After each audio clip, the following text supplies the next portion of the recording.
My snake shifter Silas had been cold to me since our first meeting. I told myself it was the snake in him. Cold-blooded by nature, nothing personal. Until the day my best friend bought a wolf shifter. Out of jealousy, Silas flipped the table, then ran off and tortured himself half to death. That's when I finally understood. The one he'd always loved was my best friend. 5 years ago, my best friend and I took a trip out to Arizona and got caught in a dust storm. We ducked into a cave where we found a badly wounded little snake curled up in the dry grass. Is it hibernating? I'd never seen a snake before. Scared, but curious. Chloe smacked the back of my head and pointed at the wounds. In the middle of summer? Are you serious? Look at it. It's dying. Hot weather like this, it's brutal out there for wild animals. Snakes will eat their own kind when they're starving. Survival of the fittest. Look at the bite marks. That's another snake for sure. I stopped hearing her after that. One sentence kept echoing in my head. They eat their own kind. So you got thrown out by your family too, huh? Yeah, same here. Tell you what, come home with me. I'll take care of you. Chloe tried to talk me out of it. I picked up the half-dead snake and brought it home anyway. Then I blew a month of my paycheck on the best heated terrarium I could find and spent hours setting it up just right. Why are you wasting your money on this thing? Even if it shifts someday, it's going to be a lesser shifter. If you want a shifter that bad, just go to the black market and buy an alpha tier one. I traced my finger along the glass, over the snake still recovering inside. It's not the same.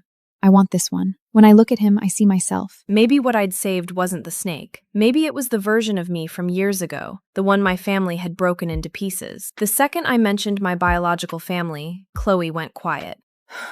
Okay, whatever makes you happy. Then she changed into a tight little dress and went out to have her fun. I stayed home alone and looked after the snake. Every day after work, I stopped at the butcher and brought home fresh poultry to drop into the terrarium. And one morning, 2 years later, it finally happened. My snake shifted. I opened my eyes that morning and met a pair of deep black ones. They looked cold, distant, but to me, they pulled like a magnet. I swallowed hard. My eyes drifted down without permission. Naked male body. Technically, he wasn't 100% shifted yet, but all the human parts were there. Add a face that hit every single one of my buttons, and my own face went tomato red. Then I let out a shriek.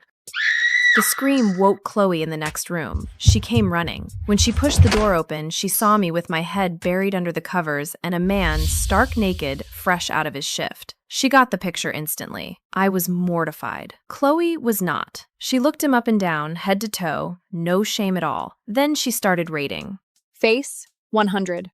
Pecs and abs, 85. Working equipment down there looks about a 95. Damn, Emma. Lesser shifter or not, that face and that package, worth every penny. You've got an eye. She yanked me up by the arm and gave me a thumbs up. Saying that kind of stuff out loud in front of him? Was that legal? I quickly tossed a blanket over him.